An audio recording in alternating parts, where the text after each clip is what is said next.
They prepare me for surgery, starting the IV and wheeling me down the hall. I say goodbye to my wife as they burst through the doors of the surgery room.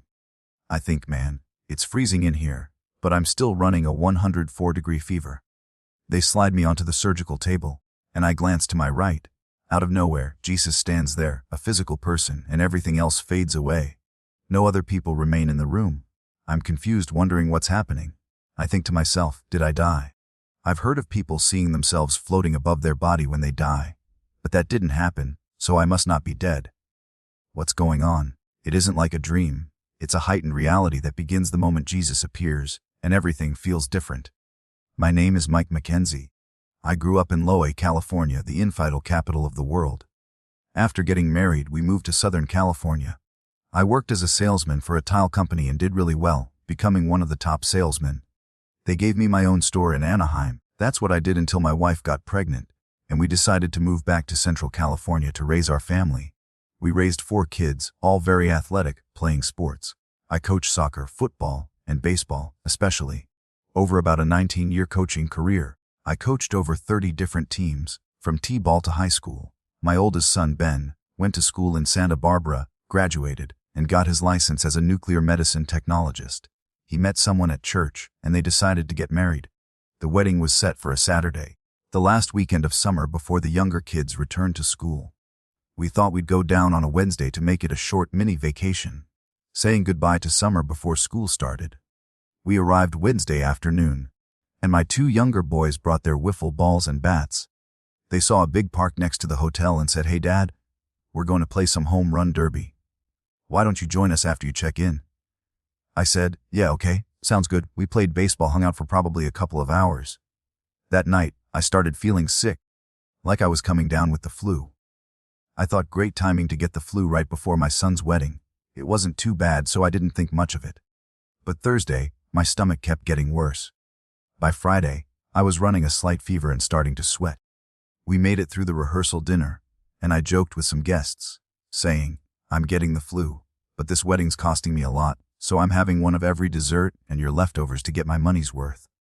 We went back to the hotel, and my son and I sat at the bar. He's in the medical field, so he tried to diagnose me. He asked if I'd had my appendix out. I said, "I don't think it's my appendix because they say you get that point tenderness when it swells, and one spot hurts bad when you push it." That didn't happen, so it didn't make sense. At about 1 in the morning, I decided to go to a quick stop to get some Tylenol to break the fever. I came back, took it, and it cut the pain a bit, but I was still running a high fever, sweating badly. I didn't sleep at all that night, not one wink. The week before my son's wedding, I was starting to look pale. We got through the wedding, and as some guests started leaving, I said, "Guys, I have to get checked out. Something's really wrong." We drove to the hospital, and I finally saw a nurse in the ER. She took my temperature, 104.3. I felt miserable, having not slept in over 24 hours.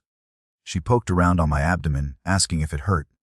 I said no. She took out a little mallet, like for checking reflexes, tapped the bottom of my foot, and asked if that hurt. I laughed and said no. She tapped the other foot, and the pain in my abdomen made me scream. She said, "Okay, that's your appendix. I'm calling a surgeon." She asked if I'd done any physical activity lately. I said I played baseball with the kids Wednesday afternoon. Her expression changed. She said, "Wednesday? This is Saturday night." She's thinking Thursday, Friday, Saturday, 3 days.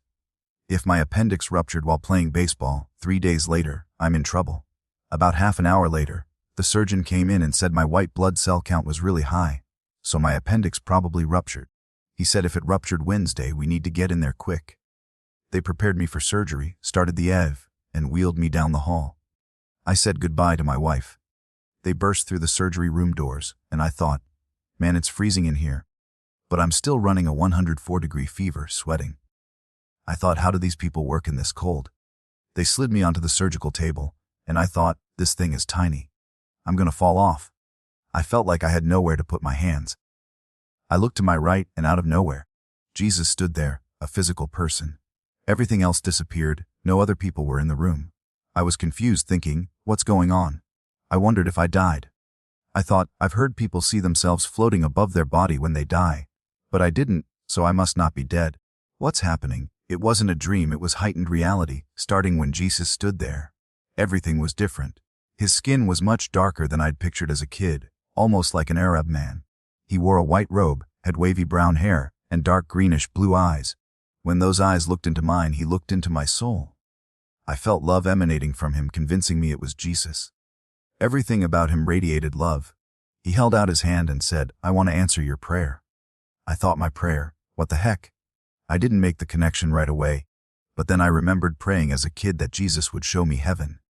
When my grandfather passed away, a Catholic, we went to his funeral. A priest held a ball on a chain with holes, smoke coming out, saying the smoke represented our prayers going to heaven. They said Grandpa was in heaven, with no pain, sadness, or tears. As a kid, I thought, wow, sounds great. I'd like to see that. I reached out and took his hand. Immediately, we stood on a hill. Everything around me was white, the whitest white I'd ever seen, almost blinding. I looked down at my feet, barefoot, still in the surgical gown, standing on beautiful green grass, manicured, perfect, bluish green, the prettiest grass I'd ever seen. My senses were heightened. I could count every blade of grass under my feet, feel each one, know how many touched my feet. It was crazy. I tried to adjust my eyes to the white to see better. To my right, I saw a brighter white, like a light. I thought, that's cool. Suddenly, from that light, beams like fluorescent light tubes, about 2 feet long, smooth, glowing, started flying by me. Everything was white, but these beams glowed whiter, shimmering. I was in awe, still confused, thinking, what is this? Where am I? One beam came straight at my head. I wondered if I should dodge it. It hit me in the forehead, making a light buzzing sound as it passed through, warming me down to my feet. The cold from the surgical room was replaced with a beautiful warmth. Then, like a curtain pulled from right to left, the white fog or veil parted, revealing beautiful scenery. I stood on a hill. Below me, little flowers like sweet peas, with soft petals in pastel purples, yellows, oranges, and pinks dancing as if in the wind. But there was no wind. I wondered why they moved. At the bottom of the hill, the white settled in the valley, covering a great big city. I could only see rooftops because fog hid the rest, but I saw one large gold dome, like a Capitol dome, and smaller gold domes. The city was huge, miles across, with white spires like church steeples. Beyond the city, across the valley, stood a large mountain covered in perfectly shaped, beautiful green pine trees. Above it was the most beautiful sunset I'd ever seen, with reds, oranges, yellows, purples, greens, and bright blue at the top.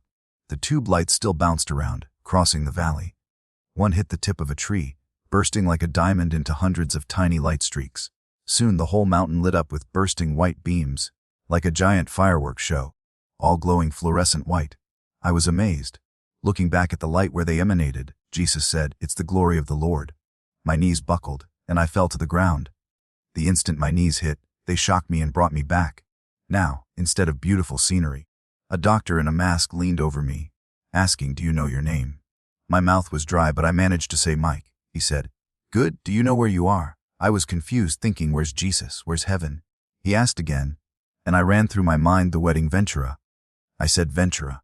He said, "Okay," and told the others in the room, now 5 people in scrubs, that I was back or okay. They said, "Let's get him to Aiku." I saw the crash cart, one paddle aside, cords hanging, obviously used. I thought, I did die. The next day, the surgeon checked my stitches and temperature, saying, "That's the worst case I've ever seen." I said, "You're kidding." As he walked out, he came back and said, "I've seen worse, but they didn't live. Yours was the worst case where the patient lived." A couple of hours later, my wife visited and asked how I felt. I said, "Not too good yet, but you won't believe what happened." I tried to tell her, but I started crying. I thought, I'm not even going to try yet. The next day she asked again, and I cried again. It took 3 days to tell her the whole story. It was a deeply emotional experience. When I told her, she cried too. It was an amazing thing that happened to me, starting a real relationship with Jesus. I was a Sunday Christian, going to church but not truly getting it. After that, I knew he's a real, physical person. It changed everything I thought I knew about heaven. Maybe it really is a physical place, hidden by God who can do anything. I was on a liquid diet for about 6 days, still running a fever. They wouldn't release me until it normalized. Eventually, the doctor said to try semi-solid food. One of the first things was a banana. I was thrilled to get something besides beef broth. After 12 days in the hospital, I lost 34 pounds a rail. Peeling that banana, God's creation, hit me like a ton of bricks. I started bawling, thinking I'm eating something that grew from dirt thousands of miles away, and it'll help me heal. The weight of creation overwhelmed me. Walking is big in the hospital post-surgery. A nurse said, "Today's the day you walk." He helped me out of bed with 4 tubes on the IV stand, tubes in places I didn't know they could go. I took my IV stand and walked down the hall with his help. In this beach town hospital, pictures of oceans and sunsets lined the walls. I looked at them and thought, what have I been missing? It changed how I see life. Before the near-death experience, my life was stressful. As a superintendent for a real estate development company, I managed 5 houses at different construction stages. I'd come home, throw baseball equipment in the truck, race to a game or practice, figure out dinner, help with homework, and repeat daily. After the experience, I slowed down, inspired by those hallway pictures. I decided to enjoy every moment. I stopped to smell flowers in parks, not caring who sees. My phone is full of sunset and flower pictures. I see the world like a kid. Jesus didn't give me an assignment, but I think he wants me to tell people to slow down and appreciate his creation's beauty. That's why we're created, to spread God's love. I'm not special or loved more by God than anyone. I tell people, ask God to reveal himself and he will, but be patient. My prayer took 40 years to answer, but what's 40 years to God? I'm not afraid of death. When I die for real, I think Jesus will meet me on that hill and say, let's see what you didn't get to see. Let's tour the city. But I say, not today, not yet. There's much life to live. I have 13 grandkids now. If I died then, I wouldn't have met them. That's probably why he let me live.